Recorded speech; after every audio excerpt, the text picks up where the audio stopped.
In detail.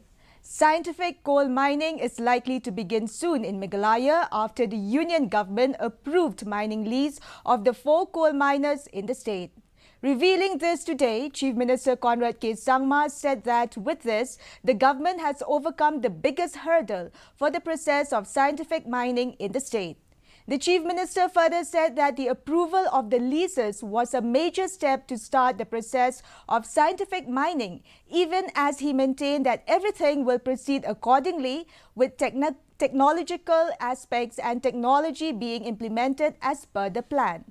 The Chief Minister also said that a meeting has been scheduled with the agencies or the miners who have been given the mining lease at Nongston, wherein a felicitation program will be held for the efforts made by the government to start scientific mining. So the moment the lease was given, that is a very, very important step because after that now, as I said, we have crossed the most difficult hurdle and now we are on our way to see the process of scientific and legal mining starting in our state. We expect, of course, we will not see everything change in a matter of days, or we're not going to see everything change in a matter of months also. It'll take time. But at least there is a clarity now. At least we know where we are heading now. At least the fact that we are going to see the scientific and legal mining start within a matter of months is something that's going to happen now.